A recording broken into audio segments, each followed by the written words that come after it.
Semenarik apapun ide kreatif itu, tetap kita waspada. Bagaimana kita bersikap waspada terhadap ide kreatif?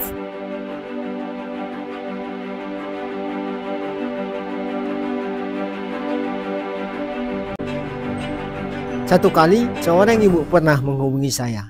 Dia mau minta bantuan dana. Dia mau minjam uang. Karena ibu ini saya kenal, saya bertanya kepada dia. Bukannya ibu baru mendapat pesangon? Terus dia jawab, saya menaruh semua pesangon saya kepada sebuah peluang investasi. Tetapi investasinya ternyata bodong. Itu salah satu contoh bagaimana ide kreatif tidak selalu menjadi kenyataan.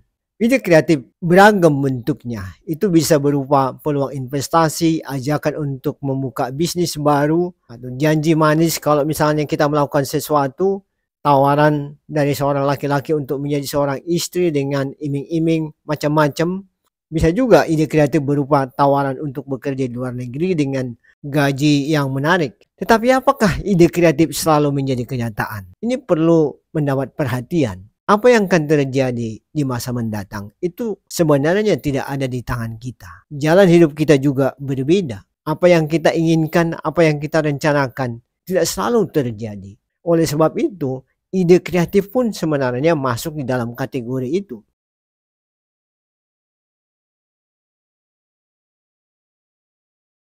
Ide kreatif tidak selalu menjadi nyata. Ide kreatif tidak selalu berhasil. Ada faktor-faktor X yang tidak bisa kita kontrol. Plato sudah mengatakan kepada kita bahwa ada the problem of evil di dalam diri setiap orang. Ada kemungkinan di balik ide kreatif ada motif-motif terselubung. Itu mungkin. Tetapi kita tidak mungkin skeptis terhadap semua ide kreatif. Itu nggak mungkin dilakukan.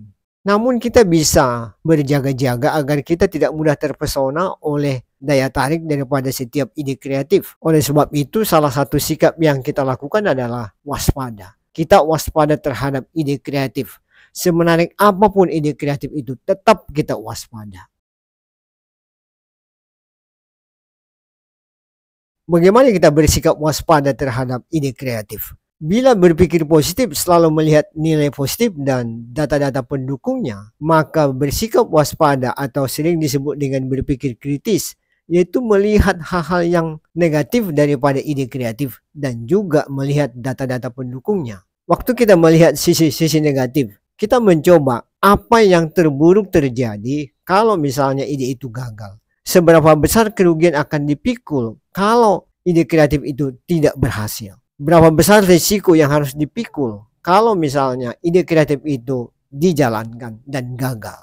Agar kita tidak mudah tertarik atau terpesona terhadap ide kreatif, kita dapat mengajukan beberapa pertanyaan atau kita bertanya sebanyak mungkin agar tidak terjadi kerugian di pihak kita. Di dalam proses pendanaan misalnya, setiap pemohon yang mengajukan proyek kepada pihak pendana, tim daripada pihak pendana selalu menyiapkan puluhan bahkan ratusan pertanyaan yang harus dijawab oleh pemohon pendana. Mulai daripada legalitas daripada sebuah perusahaan, administrasi, laporan keuangan, kondisi proyek, termasuk cash flow projection dan juga bagaimana mereka mencegah risiko. Itu semua dibuat dalam bentuk pertanyaan dan harus dijawab oleh pemohon ataupun pemilik proyek. Dengan bertanya kita mengantisipasi hal-hal yang terburuk terjadi. Apa yang akan terjadi bila ide kreatif itu tidak berjalan? Hal yang sulit dideteksi adalah motif daripada orang yang mengajukan ide kreatif. Kita tidak mengetahui apa isi dalam hati orang yang mengajukan ide kreatif itu. Apakah ada self-interest? Apakah ada kepentingan pribadi di sana? Kita tidak tahu. Itu tidak mudah kita deteksi. Mencius mengatakan bahwa dari mata seseorang kita bisa melihat apa di dalam jiwanya. Pandangan daripada Mencius ini ada benarnya tetapi tidak sepenuhnya benar. Sekalipun mata bisa memberikan refleksi daripada sebagian isi hati, tapi tidak sepenuhnya bisa mengungkap isi hati seseorang. Oleh sebab itu yang bisa kita lakukan adalah mendapatkan sebanyak mungkin data-data yang terkait dengan ide kreatif itu dan mencoba melihat, mempelajari apa risiko-risiko yang mungkin terjadi atau hal-hal yang buruk terjadi kalau misalnya ide itu dilaksanakan. Termasuk menghitung berapa besar kerugian yang akan dipikul bila ide kreatif itu tidak berhasil. Kalau misalnya setelah dianalisa bahwa kerugian-kerugian ataupun semua risiko yang akan terjadi bisa dipikul, kita sebenarnya sudah boleh dengan tenang membuat keputusan terhadap ide kreatif.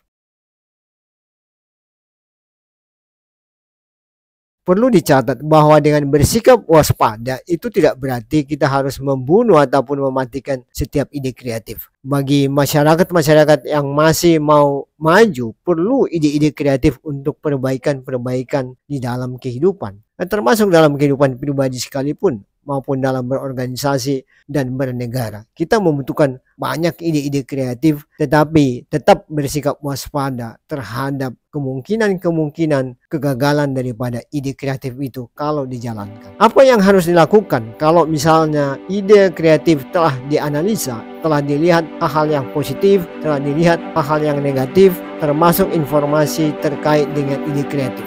Ini akan kita bahas pada video selanjutnya.